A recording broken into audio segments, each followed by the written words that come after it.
Halo, welcome back to my channel. Selamat datang kembali teman-teman di Via View Channel. Nah, buat yang nonton dan sudah subscribe, terima kasih banyak ya. Buat yang belum subscribe, tolong di subscribe dulu dan jangan lupa nyalakan tombol loncengnya. Jadi kalau saya update tentang informasi terbaru, segera masuk notifikasinya ke channel teman-teman semua.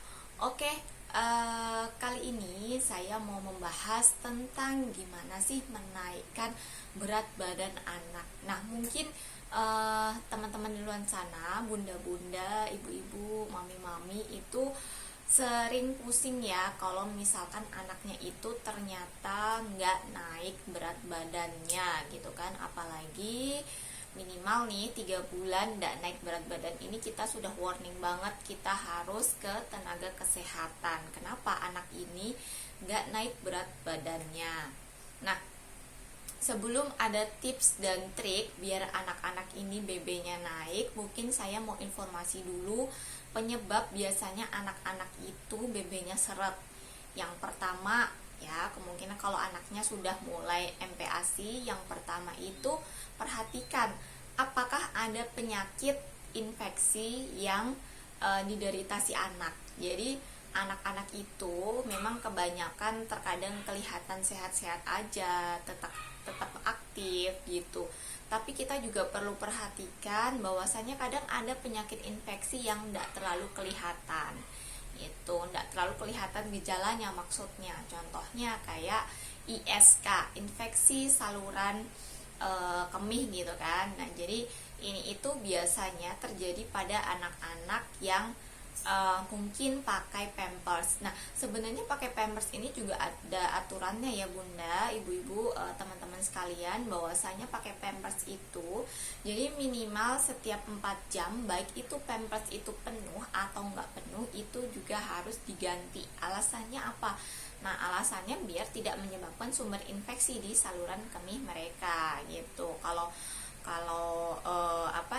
biasanya anak-anak yang ISK itu juga tidak kelihatan gejalanya gitu. Terus ada beberapa anak yang mungkin dia sudah menunjukkan, walaupun dia belum bisa ngomong, dia menunjukkan ini, dia pakai telunjuk itu daerah di sekitar perut atau daerah kemih itu di toel-toel gini, di toel-toel gitu. Jadi ini itu mungkin dia mau berkomunikasi kalau di daerah sekitar perut atau kemih itu sakit gitu. Itu juga perlu waspada, kemungkinan terjadi ISK. Kemudian yang kedua, adakah penyakit yang diderita lainnya? Contoh nih, yang banyak orang ini nggak aware, ini adalah penyakit TB atau tuberkulosis, batuk rejan, batuk menahun. Nah, ini anak-anak nih bunda, dia ini gampang sekali terkena penyakit infeksi TB. Karena apa? Penularannya TB ini sangat cepat sekali. Jadi ketika di dalam lingkungan atau dalam satu rumah misalkan ada yang terkena TB, biasanya penyebarannya itu lebih cepat, dan dari dahak yang percikan ludah, percikan air liur itu bisa segera menularkan. Bahkan dengan orang yang penyakit TB itu kalau mencium anak-anak itu bisa menyebabkan si anak ini kemungkinan tertular TB. Jadi kalau misalkan nih bunda-bunda ada yang anaknya nyium nih, kadang-kadang ada kan anak ini sembarangan dicium gitu kan. Nah, apalagi yang nyium ini punya TB. Nah, jadi bunda ini harus hati-hati, segera periksakan itu, karena apa, dia sudah kontak erat dengan penderita TB gitu. Walaupun dalam kesehariannya ini si anak ini ternyata masih ceria, kemudian masih beraktivitas seperti anak-anak lain, itu nggak bisa kita istilahnya kayak menyangkal oh anakku tetap sehat aja gitu. Karena kadangkala penyakit infeksi ini, kadangkala si ibu-ibu ini denial atau menganggap oh sudah biasa, anak-anak batuk tuh sudah biasa, anak-anak sakit sudah biasa. Padahal penyakit atau batuk atau pilek dan lainnya itu ya kalau tidak ditangani dengan baik ya pastinya akan ngaruh ke berat badan. Dan kalau sudah 3 bulan misalkan si berat badan anak ini nggak naik, nah ini perlu waspada, karena si anak ini kemungkinan bisa mengalami yang namanya nanti stunting gitu. Kalau mungkin kita tahu bahwasanya stunting, stunting paling cuma dia cuma pendek gitu kan, tapi hal yang lebih parah lagi, ternyata stunting itu, terutama yang terjadi kekurangan gizi di 2 tahun pertama itu, efek jangka panjangnya sangat mengkhawatirkan gitu, sangat apalagi bisa menurunkan kemampuan berpikir, kemampuan kognitif, kemudian nanti pada saat dewasa juga bisa banyak menyebabkan penyakit-penyakit degeneratif kayak jantung, ginjal, dan lain sebagainya gitu. Jadi memang BB ini setiap bulannya idealnya harus naik ya Bunda, nggak boleh misalkan anakku nggak naik tapi dia masih aktif, itu kita nggak boleh denial kayak gitu. Yang pasti ketika anak itu BB-nya nggak naik, BB-nya seret, itu pasti si anak itu sedang ada sesuatu di dalam tubuhnya, penyakit ataupun infeksi gitu. Terus TB itu kan penularannya lebih cepat gitu kan, jadi hati-hati, mohon untuk Bunda mulai aware nih sekarang, jangan kalau bisa sih ya, kalau bisa tidak mengizinkan anak itu dicium oleh sembarangan orang yang kita tidak tahu kesehariannya, apakah orang itu menderita penyakit TB atau apa, karena TB itu sendiri penularannya sangat cepat, dan orang-orang yang menderita TB ini biasanya jarang yang mau pengobatan secara tuntas 6 bulan. Jadi memang pengobatan TB ini idealnya 6 bulan. Tapi kalau ternyata yang bersangkutan ini bandel, nggak minum obat, jadi TB ini obatnya itu harus diminum setiap 1 hari, itu harus rutin, nggak boleh ada jedanya. Kalau terjeda 1 hari pun itu harus mengulang lagi dari awal, dan itu minimal 6 bulan. Kalau ternyata di 6 bulan pertama si penderita TB ini nggak menyelesaikan, misalkan merasa batuknya ini 3 bulan sudah mereda, kemudian dia nggak melanjutkan lagi gitu kan, dia virus TB-nya ini, bakteri TB-nya ini masih bisa menularkan gitu. Jadi tolong hati-hati.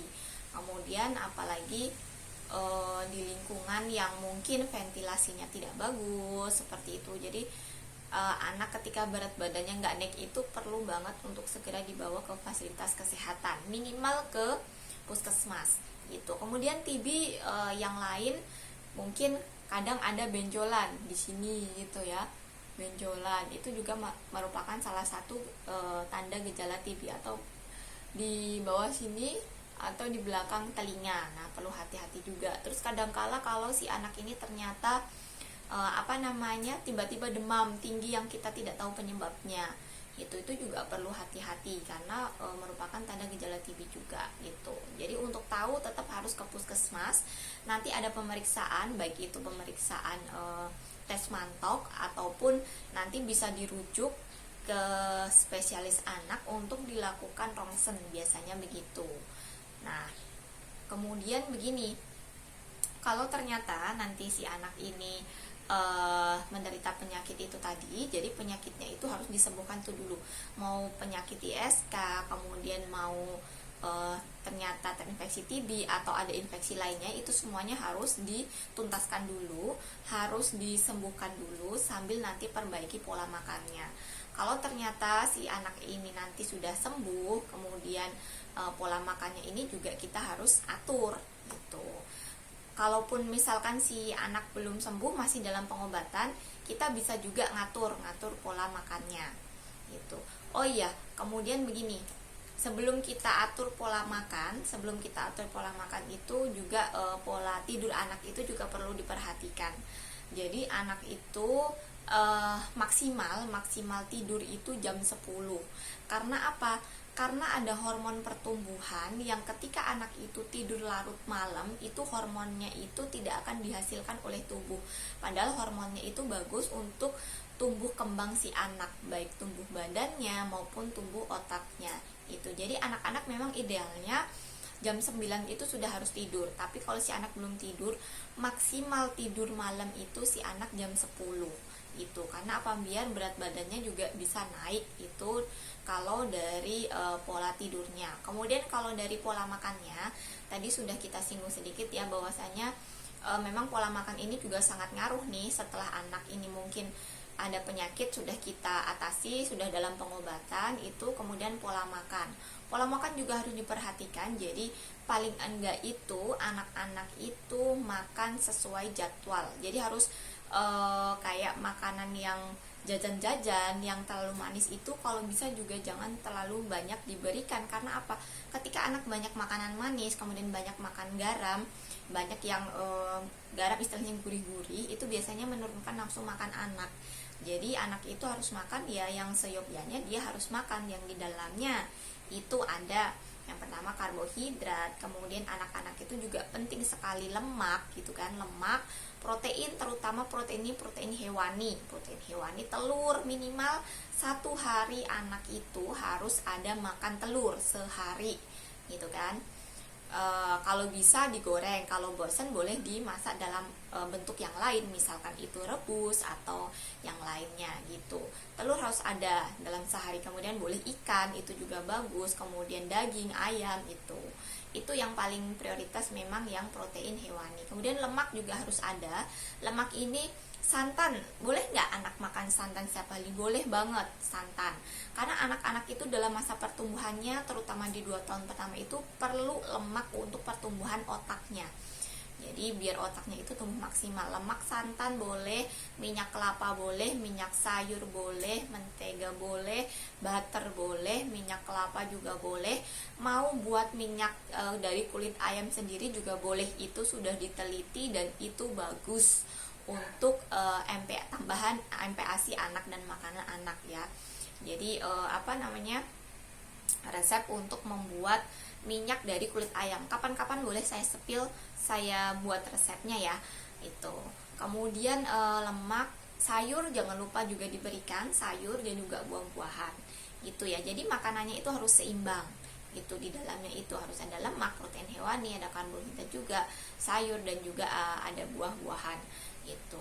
Kemudian kalau jadwal makannya itu mungkin bisa saya kasih contoh ya. Jadi idealnya itu anak itu makan setiap 2 jam. Jadi ketika anak itu makannya teratur, otomatis nanti dia ketika kita tidak memberikan makanan, jadi kalau bisa jangan memberikan makanan di luar jam makan mereka. Biar apa? Biar anak ini terbiasa tahu rasa kenyang dan lapar. Jadi si anak-anak ini nanti tidak menolak makanan. Itu yang kita harapkan. Jadi kalau biasanya orang-orang ini yang belum tahu ilmunya gitu atau belum paham, biasanya ya kasih makan kapanpun dia mau, kemudian kadang ada cemilan-cemilan di luar jam makan, itu yang menyebabkan anak itu akhirnya kenyang dan akhirnya anak ini makannya cuma sedikit. Padahal yang diperlukan, yang perlu makan itu justru yang itu makanan tadi, seperti karbohidrat, protein yang ada lemaknya dan gizi seimbang itu tadi gitu. Jadi biar anak makanannya itu maksimal, kemudian minum susunya itu minimal. Jadi kadang-kadang orang tua itu kalau nggak mau makan, ya udah kok kasih susu aja, ya udah kok kasih itu. Padahal apa? Susu ini tidak mengcover semua kebutuhan gizi yang diperlukan anak-anak itu. Jadi si anak-anak itu juga tidak akan naik, dan bahkan secara ekonomi bunda mami sekalian boncos. Karena apa? Susu itu harganya mahal banget ya mams ya. Apalagi kadang ada yang konsul sama saya, oh anak saya itu makan minum susu sehari itu bisa 8 botol gitu kan. Jadi itu yang biasanya bikin boncos. Oke, kita sekarang lanjut ke bagian jadwal makan ya. Jadi jadwal makan ini tadi sudah saya sampaikan sedikit bahwasannya harus kita jeda setiap 2 jam. Ini contoh, misalkan si anak ini bangun jam 6. Jadi jam 6 ini kita kasih misalkan susu dulu, itu boleh. Nanti lanjut 2 jam lagi, jam 8 kita kasih makanan yang berat. Yang tadi ada nasi, lauk protein, kemudian sayur, lemak dan lain sebagainya. Kemudian nanti jam 10 kita kasih dia cemilan. Cemilan ini nggak harus cemilan yang kita beli di toko, misalkan roti, biskuit atau apa, nggak harus. Tapi bisa kita yang buatkan sendiri, misalkan kayak barongko atau apa yang kita buat di rumah itu juga boleh. Jasuke gitu segala kita juga boleh sembarang gitu. Yang penting sehat ya mams. Kemudian di jam 12 ini nanti kita akan kasih dia makanan berat lagi. Makanan berat itu sama ada nasi, lauk, sayur gitu, lemak gitu. Nanti jam 2 kita kasih susu boleh, cemilan boleh sembarang. Jam 4 juga gitu, boleh kita kasih makanan susu atau cemilan boleh. Nanti jam 6 baru dia makan berat lagi. Setelah itu nanti jam 8 dia boleh minum susu atau nyemil, setelah itu dia tidur. Gitu ya Moms ya, itu adalah contoh jadwal makanan. Kemudian yang perlu diingat, biasanya kadang anak-anak ini yang BAB-nya itu susah atau sembelit. Nah, cara ngatasinnya gimana? Cara ngatasinnya itu minum air putih cukup. Si anak ini akan terpenuhi kebutuhan airnya, jadi dia sistem pencernaannya juga akan sehat. Itu ya. Mungkin itu bunda-bunda yang banyak ditanyakan ya terkait gimana sih cara menaikkan berat badan anak. Kemudian kalau mau jus, itu jus juga bagus juga, misalkan jus alpukat itu bagus juga untuk tambahan lemak dan perkembangan otaknya juga bagus.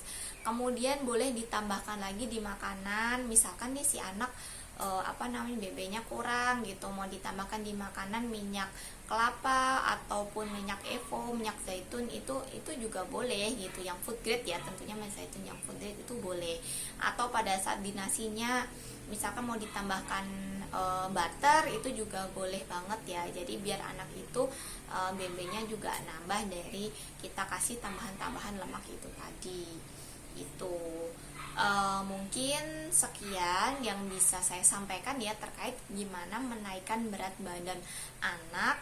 Buat yang mau berdiskusi atau tanya-tanya seputar kesehatan anak, kesehatan reproduksi dan lain sebagainya, boleh konsultasi di kolom komentar. Terus buat yang mau ini punya ide, misalkan ibu Bu Bidan gitu, tolong dong di Bu Bidan atau di channel Via Fuel nih, tolong di kupas tuntas masalah tentang ini itu, boleh silahkan ditulis aja di kolom komentar. Jadi nanti saya akan membuat video terkait dengan materi yang bunda atau moms tadi sarankan. Oke, terima kasih, selamat bertemu kembali di channel saya untuk materi selanjutnya. Terima kasih banyak, bye. Jangan lupa subscribe dan juga nyalakan tombol loncengnya. Kalau ada yang share juga boleh komen dan share. Terima kasih, bye.